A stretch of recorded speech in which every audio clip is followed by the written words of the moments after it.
নমস্কার, 7 hour news নেটওয়ার্কে আপনাদের স্বাগত।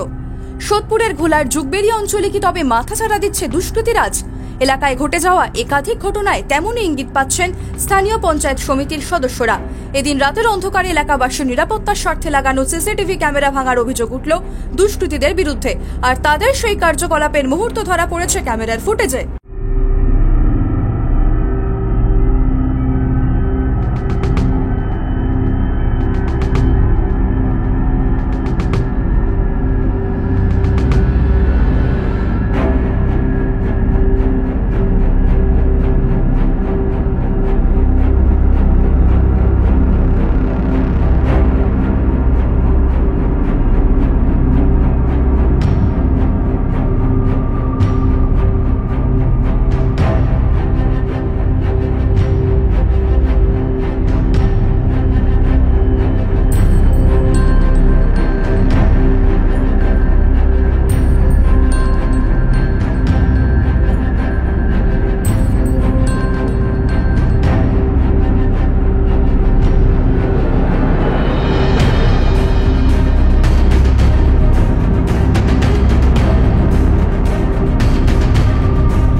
এমনকি দুষ্কৃতীদের দাপট থেকে রেহাই পেল না স্থানীয় পঞ্চায়েত সদস্যের বাড়িও। সূত্রে খবর, যুগবেরিয়া পঞ্চায়েতের এক সদস্যের বাড়ির সিসিটিভি ক্যামেরাও ভেঙে দেওয়া হয়েছে। কি বললেন সেই সদস্য গোবিন্দ মণ্ডল, শুনবো। ঘটনাটা আমরা রাত 10:30 11টা পর্যন্ত পার্টি অফিসে ছিলাম। যেহেতু এখানে কেবিল ছিল না, তার জন্য আমরা সারাক্ষণ এখানে বসে বসে টিভি দেখছিলাম, মানে ফুটেজগুলো দেখছিলাম কোথায় কি হচ্ছে। তারপরে তো আমরা বন্ধ করে চলে গেছি।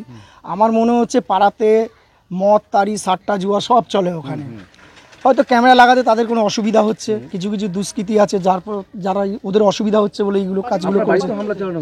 হ্যাঁ, তাই তো দেখছি আমার বাড়িতে। আমি নিজেও তো বুঝতে পারিনি, এখন আমি দেখছি আমার বাড়ির ক্যামেরা এই অবস্থা। আমি এক জায়গায় গেছিলাম, আমি এখন খবর পেলাম যে আমার বাড়ির ক্যামেরা এসে দেখলাম।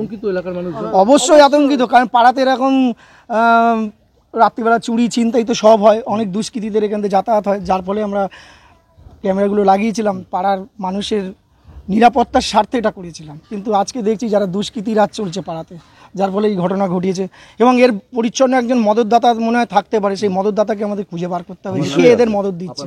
সেই সঙ্গে স্থানীয় তৃণমূল নেতাদের আরো অভিযোগ, এলাকার স্বার্থে তারা যখনই কোনো উন্নয়নমূলক কাজ করতে যাচ্ছেন, তখনই দলীয় পতাকা এবং ব্যানার ছুঁড়ে ফেলা সহ নানানভাবে তাদের বাধা দেওয়া হচ্ছে। সিসিটিভি ক্যামেরা ভাঙচুরের ঘটনার প্রেক্ষিতে উপযুক্ত ব্যবস্থা নেওয়া হবে বলে জানালেন যুগবেরিয়া পঞ্চায়েত সমিতির সভাপতি প্রবীর রাজবংশী। বিভিন্ন জায়গাতে দুষ্কৃতী তাণ্ডব এবং দেখা যাচ্ছে সিসিটিভি গুলো ভেঙে ভেঙে ফেলে দিচ্ছে, এলাকার মানুষ আতঙ্কিত, কি বলবেন? না, এটা আমরাও দেখে অবাক হয়েছি যে এলাকার সুরক্ষার জন্য যেটা ব্যবস্থা করা যায় সেটাকে ওরা ভেঙে দিয়েছে। পুলিশ প্রশাসন এসছে, আমরাও পুলিশ প্রশাসনের কথা বলছি, যত শীঘ্রই সম্ভব এর বিরুদ্ধে করার ব্যবস্থা। এবং আমরা দলীয় স্তরেও দেখছি, আমরাও আমাদের নেতৃত্বের সাথে কথা বলবো, কারণ এলাকার সুরক্ষাটা আমাদের কাছে সবার আগে। নাগরিক সুরক্ষার জন্য এই সমস্ত করা, এবং এরা অক্লান্ত পরিশ্রম করে, সারা বছর মানুষের জন্য কাজ করে। আজকে এলাকার মানুষের সুবিধার্থে এরা অ্যাম্বুলেন্স করেছে, সারা বছর মানুষের জন্য বিভিন্ন কর্মসূচি পালন করে। সেই জায়গায় দাঁড়িয়ে আজকে নাগরিক সুরক্ষা যেটার জন্য করে সেটা যদি ভেঙে দেয়, শুধু এই জিনিস তো বরদাস্ত করা যাবে না। আমরা পুলিশ প্রশাসন এসেছি, আমিও প্রশাসনের সাথে কথা বলছি, আমরা কমপ্লেন করতে পাঠাচ্ছি, কমপ্লেনটা করুক, এর বিরুদ্ধে উপযুক্ত ব্যবস্থা নেওয়া হবে। ইতিমধ্যে দুষ্কৃতী দৌরাত্মের খবর পেয়ে এলাকায় পৌঁছেছে নিউ ব্যারাকপুর থানার পুলিশ, শুরু হয়েছে তদন্ত।